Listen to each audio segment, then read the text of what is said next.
Missile जैसे ही मोदी जी के car के पास में आती है अचानक से अपनी डायरेक्शन बदल देती है। ऐसा लगता है मिसाइल कंफ्यूज हो गई है। आखिर ऐसा क्यों हुआ? आज मैं 3D एनिमेशन से दिखाऊंगा एक ऐसा खतरनाक सिक्योरिटी कंपैरिजन जिसमें एक तरफ है इंडिया के सबसे अमीर आदमी मुकेश अंबानी और दूसरी तरफ है इंडिया के प्राइम मिनिस्टर नरेंद्र मोदी, जिनकी महीने की सैलरी लगभग 1,60,000 रुपए है। वहीं मुकेश अंबानी 1,60,000 रुपए 4 से 5 सेकंड के अंदर ही कमा लेते हैं। मुकेश अंबानी के पास है मर्सिडीज बेंज S680 गार्ड, जो कि एक 10 करोड़ की कार है, और उसके सामने खड़ी है मोदी जी की car Mercedes Maybach S650 guard, जो कि एक 12 करोड़ की कार है। दोनों ही गाड़ियां बुलेट प्रूफ, ब्लास्ट प्रूफ और हाई लेवल के आर्मर्ड प्रोटेक्शन के साथ में आती हैं। ये गाड़ियां कितनी सेफ हैं, इसकी टेस्टिंग करने के लिए हमारे पास 3 वेपन है। सबसे पहले AK-47, उसके बाद में एक RPG लॉन्चर और तीसरा सबसे खतरनाक FGM-148 जेवलिन मिसाइल, जो कि बड़े बड़े टैंकों के पर खच्चे उड़ा देती है। अब इन तीनों वेपन्स की जब गाड़ियों पर टेस्टिंग होगी तो गाड़ियों का क्या हाल होगा, उसमें बैठे लोग कितने सेफ रहेंगे। टेररिस्ट ने अपना टारगेट सेट किया और उसने AK-47 सबसे पहले मुकेश अंबानी के गाड़ी पर चलाई। गोली जैसे ही कार के कांच से टकराई वो सीधे जमीन पर गिर गई।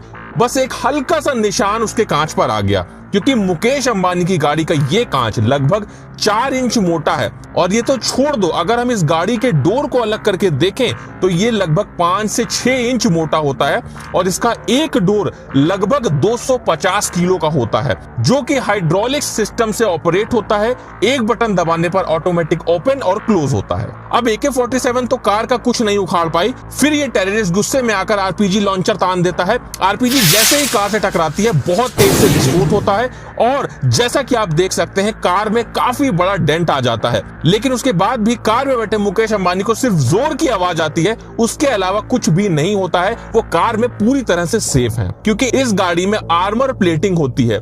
अगर गाड़ी के ऊपर के हिस्से को हटा दिया जाए तो ये जो हिस्सा होता है ये लगभग 5 से 6 इंच मोटा होता है। इसमें आर्मर प्लेटिंग होती है जो कि रेनफोर्स्ड स्टील, जो कि हाई क्वालिटी का स्टील होता है, और कंपोजिट मटेरियल जो कि बुलेट प्रूफ जैकेट में इस्तेमाल होता है, इनकी लेयरिंग से बनता है। ये देखने के बाद में टेररिस्ट बिना टाइम वेस्ट किए अपना सबसे खतरनाक वेपन FGM-148 जेवलिन मिसाइल को सीधा मुकेश अंबानी की गाड़ी पे फायर कर देता है। अब इस मिसाइल से कार पे क्या असर पड़ता है ये जानने से पहले तुम एक बात को समझ लो कि FGM-148 जेवलिन मिसाइल एक ऐसा खतरनाक वेपन है जिससे फाइटर टैंक भी पूरी तरह से डिस्ट्रॉय हो जाते हैं। ये मिसाइल जैसे ही मुकेश अंबानी की कार से टकराती है बहुत जोर का विस्फोट होता है और कार बहुत बुरी तरह से डैमेज हो जाती है। लेकिन अब भी मुकेश अंबानी को कुछ नहीं होगा, क्योंकि कार के अंदर के सारे एयर बैग्स ओपन हो जाते हैं, जिससे इस ब्लास्ट का पूरा इंपैक्ट एयर बैग पर होता है। मुकेश अंबानी पूरी तरह से सेफ रहते हैं। तो क्या लगता है मोदी जी के कार पे इन वेपन्स का क्या असर होगा? जैसे ही टेररिस्ट ने AK-47 मोदी जी के कार पर चलाई, कार को कुछ भी नहीं हुआ। RPG लॉन्चर चलाया, तब भी कार को कुछ भी नहीं हुआ। अब टेररिस्ट गुस्से में आकर जेवलिन मिसाइल उठाता है और सीधे मोदी जी की कार पर फायर कर देता है। मिसाइल जैसे ही मोदी जी के कार के पास में आती है अचानक से अपनी डायरेक्शन बदल देती है। ऐसा लगता है मिसाइल कंफ्यूज हो गई है। आखिर ऐसा क्यों हुआ?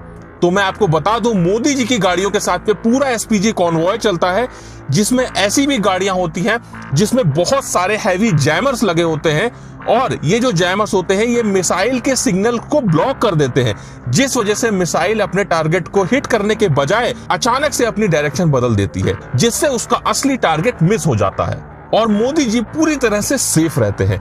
दोनों की सिक्योरिटी पर काफी खर्चा होता है। अगर पर डे की बात करें तो मोदी जी की सिक्योरिटी में लगभग 1.5 करोड़ रुपए पर डे लगता है, और वहीं मुकेश अंबानी की सिक्योरिटी में रिपोर्टेडली लगभग 50,000 का खर्चा होता है। लेकिन हमारी रिसर्च में ये नंबर कहीं ज्यादा है, जो कि लगभग 1.5 लाख रुपए पर डे है। आखिरकार ये 3D इंफॉर्मेटिव वीडियो आपको कैसा लगा? अगर आप और भी किसी टॉपिक पर वीडियो चाहते हैं तो कमेंट करके जरूर बताइएगा। और अगर अभी तक आपने ये वाला 3D वीडियो नहीं देखा तो इसे जल्दी से देख लो।